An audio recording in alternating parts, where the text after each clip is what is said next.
Hello, my name is Anisha और आज इस वीडियो में हम स्टार्ट करने जा रहे हैं फोर्थ सेम की हिस्ट्री का यूनिट नंबर 1 रेनेसेंस। इस यूनिट के अंदर ही अपने 10 टॉपिक्स हैं जिनके सब टॉपिक्स को भी हमें डिटेल में स्टडी करना है। तो स्टार्ट करते हैं। Meaning of Renaissance. रेनेसेंस, जिसे हिंदी में पुनर्जागरण कहते हैं, मीन्स फिर से जागना। ये यूरोपियन आर्ट और लिटरेचर के टर्म में एक ऐसा इन्फ्लुएंशियल आर्ट मूवमेंट आया था जो कि 14th सेंचुरी से स्टार्ट होकर 16th सेंचुरी के एंड तक रहा, जिसे गोल्डन एज भी कहा जाता है।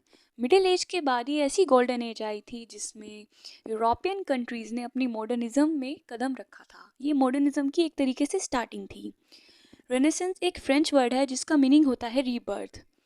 रीबर्थ क्यों है, इसका मीनिंग क्या है, ये हम इसको आगे समझेंगे अच्छे से। Definition of Renaissance. रेनेसेंस एक ऐसा फ्रेवेंट पीरियड था, मींस ग्लोइंग पीरियड था, जिसमें European culture, art, political, economic हर तरीके से ग्रोथ हुई थी। इकोनॉमिक वे में वहाँ पे बैंकिंग सेक्टर स्टार्ट हो गया था उस टाइम पे। ये एक बड़ी अचीवमेंट थी। सी एक्सपेडिशंस होने लगे थे। ये एक तरीके से मिडिल एजेस के बाद रीबर्थ हुई थी, एक मॉडर्निज्म की शुरुआत हुई थी। 14th सेंचुरी में इटली से स्टार्ट होकर ये रेनेसेंस पूरे यूरोप में फैल गया था और फिर पूरे वर्ल्ड में। इस टाइम पर रिडिस्कवरी हुई थी क्लासिकल फिलॉसफीज़ की, लिटरेचर की, आर्ट की, और एक तरीके से ये सब चीज़ें बहुत ज़्यादा प्रमोट की गई थी। अब हम रेनेसेंस को इस तरीके से जानते हैं जिसे हम भूले ही ना। रेनेसेंस जो है वो इटली से स्टार्ट हुआ था, यूरोप की वहाँ पे एक कंट्री इटली से। अब वो इटली में कैसे स्टार्ट हुआ उसको हम जानेंगे। यूरोप जो है वो अपनी डार्क एज में चल रहा था। डार्क एज कैसे, मीन्स वो अपनी मिडिल एज में फंस गया था, वहाँ पे कोई रिफॉर्म ही नहीं आ रहा था, वो उस जगह पे स्टक हो गए थे, जिसके मेनली दो रीज़न थे, चर्च और मोनार्की। चर्च और मोनार्की वहाँ पे डोमिनेट कर रहे थे सोसाइटी को, उनका बहुत ज़्यादा डोमिनेंस था। अगर वहाँ पे कोई इंसान कोई आइडिया लेके आता था कि ये चीज़ हो सकती है, हमें ये करना चाहिए, कुछ भी अगर डेवलपमेंट के बारे में सोचता था तो उसको मार दिया जाता था। लाइफ बहुत ज़्यादा सस्ती थी उस टाइम पे। उसको चर्च बोल देता था कि ये विच है, ये डैमन है, ये हमारी सोसाइटी को हार्म करना चाहता है, और लोग उसको मार देते थे। मीन्स वो लोग कोई आइडिया चाहते ही नहीं थे।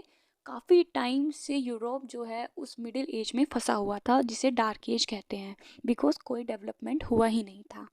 प्लस उस टाइम पे कुछ डिसीजेज भी आई थी, लाइक प्लीग, ब्लैक डेथ, जिसमें नियरली 20 मिलियन से ज़्यादा लोग मर गए थे। लेकिन इन सब बुरी चीज़ों के बाद भी यूरोप में एक चीज़ अच्छी हो रही थी, जो था कि वो अरब कंट्रीज़ के साथ ट्रेड कर रहा था। किस चीज़ का? स्पाइसेस और ऑयल का मेनली। यूरोप और अरब कंट्रीज़ के बीच में एक कंट्री आती थी, इटली, जिसका उस टाइम पे डेवलपमेंट हो गया बिकॉज वो एक ट्रेड चैनल के रूप में बन गया था। वहाँ पर जो है ट्रेडर्स जो हैं वो पावर में आ गए और मोनार्की वीक पड़ गया। मेनली मिलान और फ्लोरेंस दो सिटी थी इटली की जहाँ के ट्रेडर्स बहुत ही ज़्यादा पावर में आ गए, वो बहुत ज़्यादा वेल्दी हो गए, प्रोस्पीरियस हो गए, कि वहाँ का मोनार्की बहुत ज़्यादा डाउन हो गया।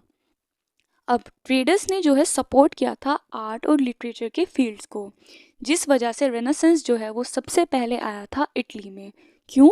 वहाँ का मोनार्की वीक पड़ गया था, ट्रेडर्स पावर में आ गए थे, और ट्रेडर्स ने जो है सपोर्ट किया था आर्ट और लिटरेचर को, वो आर्टिस्ट को मानते थे। इनमें सबसे इम्पोर्टेंट नाम आ जाएगा अब एक लोरेंजो दा मेडिसी, जो कि एक बैंकर थे। इनको लोरेंजो द मैग्निफिसेंट भी कहा जाता है। ये मेनली प्रोटेक्ट करते थे आर्टिस्ट को, आर्ट को, ये चाहते थे, इन्हें आर्ट से बहुत प्यार था। माइकल एंगिलो का नाम आप सभी ने सुना होगा, नहीं भी सुना है तो आगे उनके बारे में तो मैं बताऊंगी, बिकॉज वो one of the 3 best artist थे अपने टाइम के, जिन्होंने रेनेसेंस पीरियड में इतने कमाल के आर्ट्स बनाए हैं जिन्हें आज भी स्टडी किया जाता है। माइकल एंगिलो जो थे, उनको वो अपने घर पर 3 साल तक रखे अपने साथ, उन्हें प्रोटेक्ट करने के लिए। वो इतना प्यार करते थे आर्ट को और आर्टिस्ट को, वो उनके आइडियाज़ को सुनते थे, उनके साथ एक टेबल बैठ के खाना खाते थे। इससे ही पता चलता है कि लोरेंजो दा मेडिसी कितना एडमायर करते थे आर्ट को और आर्टिस्ट को। लोरेंजो दा मेडिसी का मानना था कि ह्यूमैनिज्म जो है वो सुपीरियर है, और उन्होंने प्लेटो और क्रिश्चियनिटी को एक माना था। उन्होंने मिक्स कर दिया था इन दोनों चीज़ों को, ये इनके थॉट्स थे। आज के टाइम पर अगर हम एस्टिमेट करें तो उन्होंने उस टाइम पे नियरली $640 मिलियन से ज़्यादा इन्वेस्ट कर दिया था आर्ट और लिटरेचर के फील्ड में उसके डेवलपमेंट के लिए। और उन्होंने इस चीज़ को लिखा भी था कि मुझे कोई दुख नहीं है कि मैंने इतना ज़्यादा इन्वेस्ट करा है इन सब चीज़ों पे, मैं खुश हूँ कि मैंने सही जगह इन्वेस्ट किया है, मैंने अपनी कंट्री का डेवलपमेंट किया है। आपको पता ही होगा इटली, रोम, इन सब जगहों को आज भी उनके आर्किटेक्चर के लिए जाना जाता है। वहाँ पे इतनी अमेजिंग आर्ट है, पेंटिंग्स हैं, आर्किटेक्चर है, उनकी बिल्डिंग्स, आप खुद जानते हो कि वो कितनी ब्यूटीफुल प्लेस है। और इसमें सबसे बड़ा हाथ लोरेंजो दा मेडिसी का था, क्योंकि इन्होंने उस टाइम पे बहुत ज़्यादा सपोर्ट किया था आर्टिस्ट को। और भी कुछ रीजंस थे कि इटली में ही रेनेसेंस का डेवलपमेंट इतना ज़्यादा क्यों हुआ, जैसे कि कोस्टेनिलोपल एक कंट्री थी जिसको टर्की ने कैप्चर कर लिया था। जो वहाँ के लोग थे वो अपने ओल्ड मैन्युस्क्रिप्ट्स उठाकर रोमन एम्पायर की तरफ भाग गए खुद को बचाने के लिए।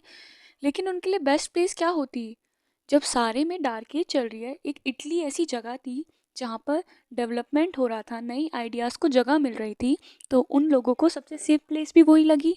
तो वो इटली में गए अपनी ओल्ड मैन्युस्क्रिप्ट्स लेकर, जिसकी वजह से वहाँ के लोगों को और नॉलेज मिली, बिकॉज अब एक दूसरी कंट्री की नॉलेज भी उनके पास थी, जिससे कि वहाँ का जो डेवलपमेंट था वो और अच्छे से होने लगा। इसमें एक बहुत इंपॉर्टेंट नाम आता है, मैन्युस्क्रिप्ट्स लिए हैं मैंने नाम, जैसे इस मैन्युस्क्रिप्ट से एक नाम आता है पोगियो ब्राक्लोनी। इन्होंने सारी मैन्युस्क्रिप्ट्स को दोबारा से इकट्ठा किया था, इन्होंने अपने वहाँ की नॉलेज को दोबारा से गैदर किया थे, अलग अलग कंट्रीज़ में गए थे, लाइब्रेरीज़ में गए थे, एक तरीके से जो इन्फॉर्मेशन एक्सटेंड हो गई थी ना, ये उसको दोबारा लेके आए थे, उसकी दोबारा से रीडिस्कवरी की थी। इससे अलग एक और बहुत बड़ा काम हुआ था उस टाइम पे, वो था प्रिंटिंग प्रेस का आविष्कार।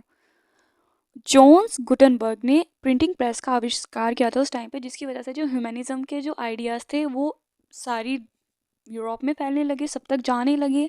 लेकिन इस आविष्कार के लिए ना उनको निकाल भी दिया गया था, क्योंकि उस टाइम पे कोई भी नया आइडिया लाया उसको गेट आउट कर दिया जाता था। लेकिन ये एक बहुत ही रिवॉल्यूशनरी इन्वेंशन था उनका, जो आज तक भी हमारे सबके पास है। अब उस थोड़ा डेवलपमेंट हो के वो और ऊपर आ गया है, लेकिन स्टार्टिंग किसने की थी, जोनस गुटनबर्ग ने। इससे अलग नेवी का काफ़ी ज़्यादा डेवलपमेंट हो गया था यूरोपियन कंट्रीज़ में। उन्होंने पूरे वर्ल्ड का एक्सपीडिशन कर लिया था एक्सेप्ट एंटार्क्टिका, एंटार्क्टिका को छोड़कर वो सारी जगह पे जा चुके थे। इसमें ही कोलंबस ने अमेरिकन कॉन्टिनेंट की डिस्कवरी की थी तब, अपनी सेंटा मारिया शिप में। तो अमेरिकन कॉन्टिनेंट आप जानते हैं, जहाँ पे यूनाइटेड स्टेट्स ऑफ अमेरिका है, कनाडा है, ऐसी इंपॉर्टेंट कंट्रीज़ है। यूएस का तो सभी जानते हैं, डॉलर कितनी पावरफुल कंट्री है। उनका इन्होंने उस टाइम पे उस कॉन्टिनेंट को डिस्कवर किया था, जो कि आज के टाइम में 13% पॉपुलेशन है हमारे पूरे वर्ल्ड की, जिससे ही मतलब हमारा और डेवलपमेंट हुआ, क्योंकि अब नॉलेज बढ़ी। इन्होंने ही ना सारे जो मैप हैं इन लोगों ने ही बनाए, यूरोपियंस ने ही बनाए हैं हमारे सब मैप। सो रेनेसेंस और कैसे स्टार्ट हुआ, कैसे कैसे फैला, इतना तो सबको अब समझ आ गया होगा। मीनिंग एंड डेफिनेशन से रिगार्डिंग हमने सारे क्वेश्चंस अच्छे से पढ़ लिए हैं। इवन हमने इसमें थोड़ा सा राइज ऑफ रेनेसेंस को भी कवर किया है, तो अब कुछ भी क्वेश्चन आएगा हम उसका आंसर दे सकते हैं, हमें इतनी नॉलेज हो गई है। ये वीडियो मैंने बहुत ज़्यादा इन्फॉर्मेशन गैदर करने के बाद बनाया है, मैंने काफ़ी सारे पॉइंट्स इसमें इंक्लूड किए हैं। जितने भी मैंने इसमें नाम बताए हैं उनके बारे में पता होना चाहिए, और यही पता होना चाहिए जितना मैंने बताया है। सो आज की वीडियो में इतना ही। अब इसका जो नेक्स्ट टॉपिक है राइज ऑफ रेनेसेंस, उसको मैं 2 दिन के अंदर अपलोड कर दूँगी। Thanks for watching. I hope ये वीडियो बेनिफिशियल होगा, बिकॉज इसमें इंपॉर्टेंट इन्फॉर्मेशन ही मैंने डाली है। Bye bye.